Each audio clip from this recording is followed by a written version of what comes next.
Y'all, we are back with another Mandela effect. We're about to read off some Mandela effects from the website mandelaeffects.net. Make sure you check them out. They have been supporting the channel ever since we first covered the website. So we're going to scroll through here and see if we can find something that catches our attention. They got a bunch of them on here, but we're not going to go through all of them. We're just going to cover a few of them. All right, let's see. Mandela effect. Was Humpty Dumpty ever an egg? One curious change. Let's check this one out. All right, let's see here. All right. Ask almost anyone to describe Humpty Dumpty, and you will likely hear the same thing. He was an egg who fell off a wall and broke. But what if we told you Humpty Dumpty was never described as an egg at all? This widely accepted image of a fragile egg-shaped character may actually be one of the most quietly accepted Mandela effects. The memory: Humpty Dumpty was an egg, plain and simple. That's how we remember him from children's books, cartoons, and Halloween costumes. He's always portrayed as a fragile talking egg with arms and legs. For many of us, that image is deeply ingrained. He's even often used in metaphors about things that can't be put together again. But when you actually revisit the nursery rhyme, something surprising happens. The reality. Here's the full version of the rhyme most of us know. Humpty Dumpty sat on a wall. Humpty Dumpty had a great fall. All the king's horses and all the king's men couldn't put Humpty together again. That's what I remember. There's no mention of him being an egg. This is true. There is no mention in that. None. No shell, no yolk, no crack, no whites. Just a character named Humpty Dumpty who fell and broke in such a way that he couldn't be repaired. So, where did the egg idea come from? The origin, a canon. Some historians and researchers believe Humpty Dumpty was never a person or egg, but a cannon used during the English Civil War in the 1600s. According to this theory, Humpty Dumpty was the name of a large cannon positioned atop a wall in the city of Colchester. When enemy forces destroyed the wall beneath the cannon, it fell and damaged beyond repair, hence the fall, and couldn't be put together again. It wasn't until much later, especially during the Victorian era, that illustrators began depicting him as an egg. Most notably, Lewis Carroll's Through the Looking Glass popularized the egg-like Humpty image, and it stuck. Today, it's the only version most people are familiar with, so much that many remember it as part of the rhyme, even though it never was. Wow. Check out this Twitter post from this young lady. She says, the Mandela effect, bro. The pictures in storybooks always used an egg, but the original nursery rhyme never said Humpty Dumpty actually was an egg. Dang, that's crazy. That is crazy. I don't think that's a Mandela effect though. I wouldn't really consider that as a Mandela effect. That's something, but it's not a Mandela effect. All right, let's see what else we got here. Red Skittles with cherry, right? I don't know about that. Mandela effect. Do bananas grow upward or downward? What? Look, I'm not ready. Let's see here. Ooh, this might be interesting. Was Mater from Cars completely brown? One shocking change? What? Yeah, Mater was brown. Who are you kidding? Yeah, there go Mater right there. Hold on, where did green come from on the door? He got some green on his door. I guess the green kind of go with his green eyes. I don't even remember that though. All right, if you grew up watching Disney Pixar Cars or had kids who couldn't get enough of the franchise, then you probably have a pretty clear image of Tow Mater, Lightning McQueen's goofy but lovable best friend.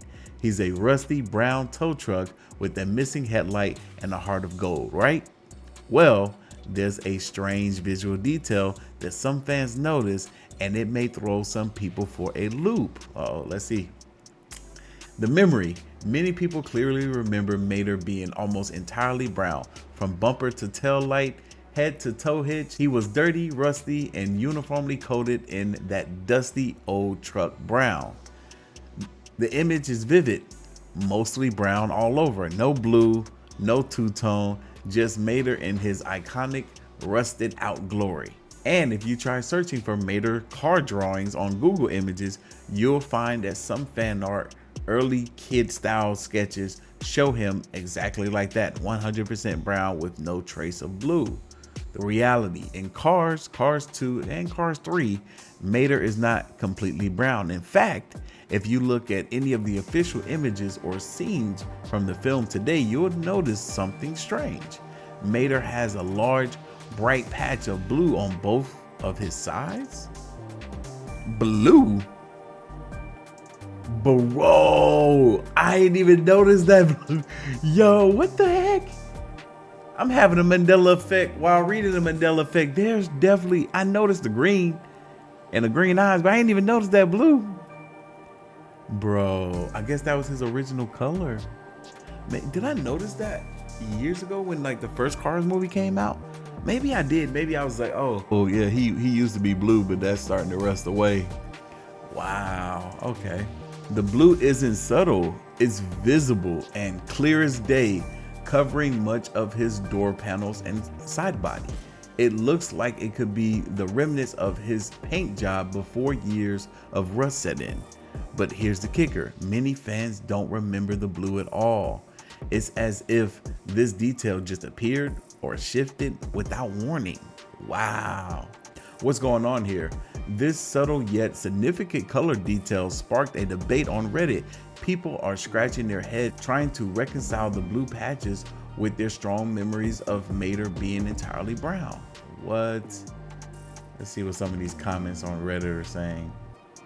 If you watch the first Cars movie, when they do a flashback to the radiator spring, you can see Mater was originally light blue. Oh, okay. Yeah, he was a light blue. It was like a powder blue, right? That's what people were saying. Yeah, like that blue right there. Interesting. Okay. Converse logo was on the outside, right? No, actually, no. This is one that I'm very familiar with because I remember buying a pair of Converse some years ago and I was tripping. I was like, wait a minute. The logo was on the inside of the shoe? I thought it would be on the outside. You could tell this is the inside of the shoe because of this curvature here. This is the right shoe of these Converse, right? So that means the patch is on the inside.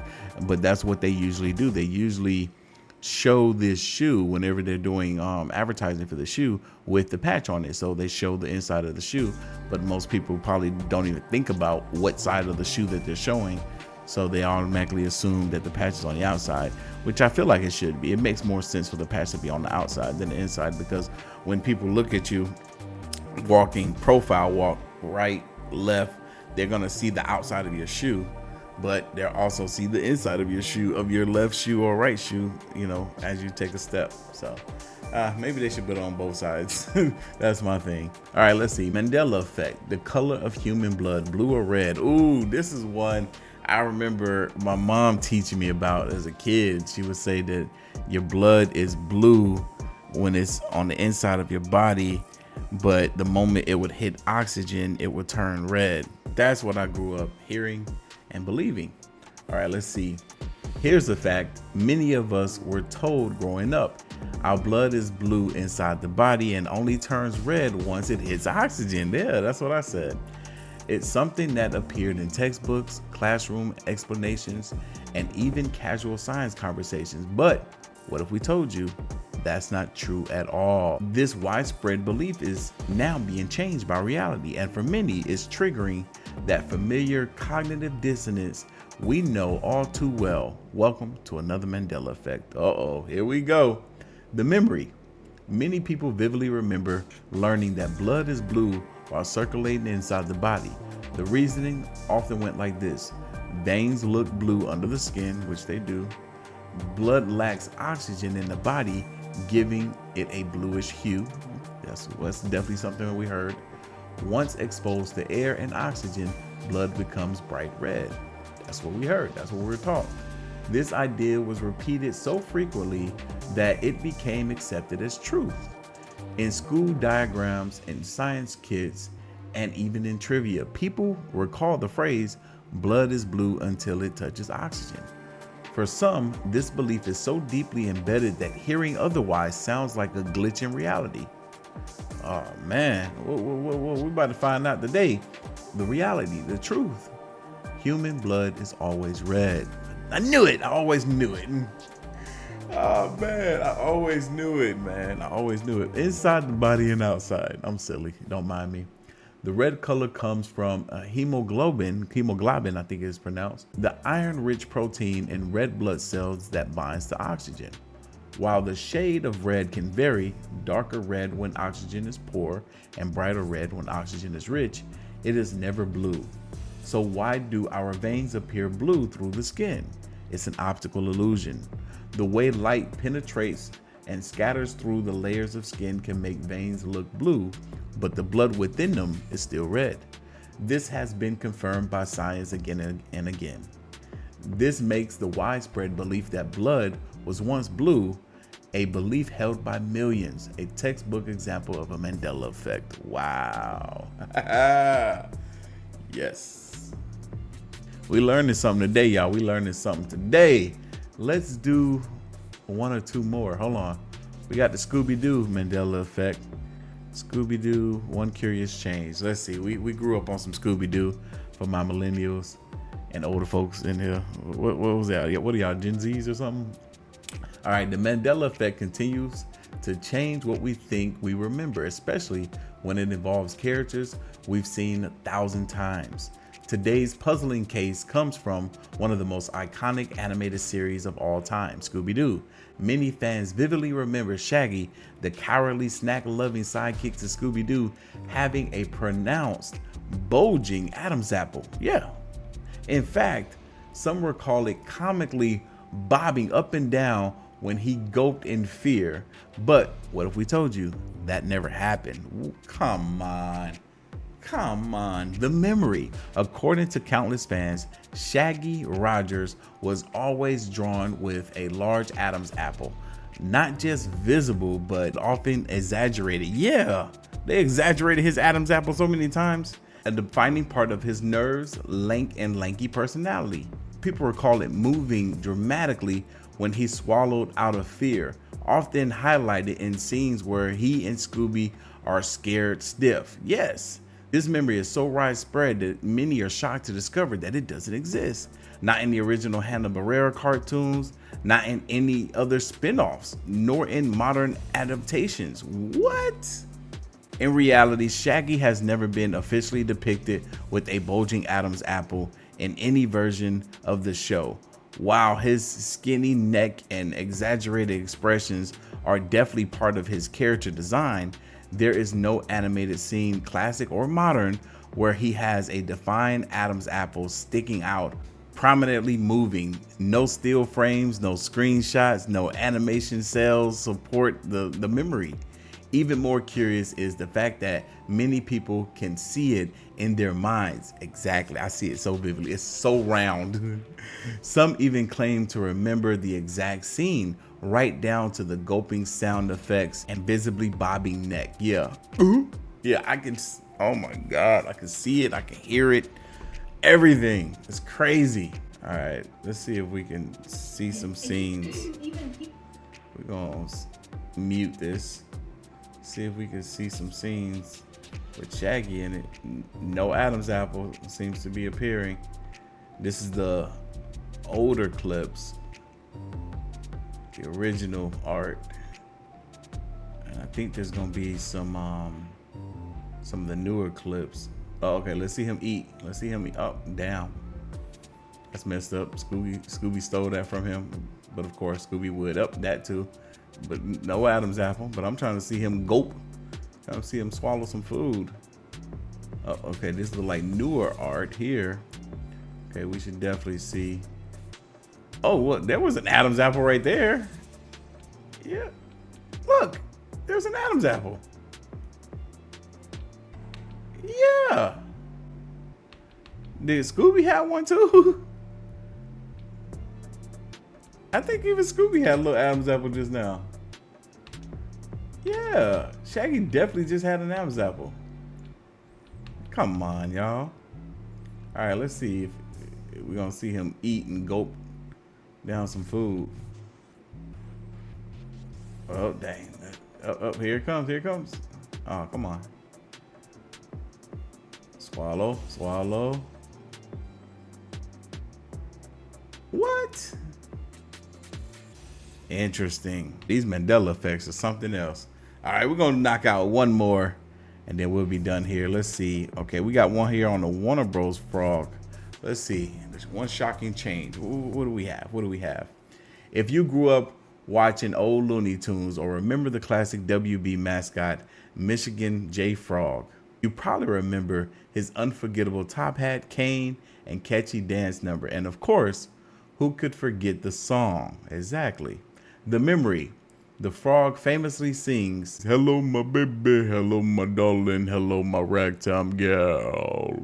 Yeah, I remember that. It's a memory that's locked into the minds of many, rather from cartoons, commercials, or parodies over the years. The phrase, "hello, my darling," feels like the natural flow to "hello, my baby." Exactly. But the reality, the actual lyrics of the song, "Hello, my baby," written in 1899 by Joseph E. Howard and Ida Emerson, go, "Hello, my baby, hello, my honey, hello, my ragtime gal."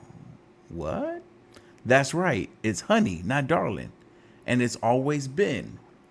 You can check numerous performances of songs, lyric sheets, and official recordings, including the one featured in the famous WB cartoon of One Frog Evening. They all say honey. The word darling is never there. Oh, heck no. Don't do this to me. Don't do this to me. Now I need to see the freaking WB frog singing the song. Now, man, let me freaking search this up right quick, man. Hello, my baby. Hello, my honey. Hello, my ragtime gal. Sunday. That's all I needed. That is all I needed. What? Where the heck did we get some darling from? He said honey. Oh, heck no. I don't even want to be here no more.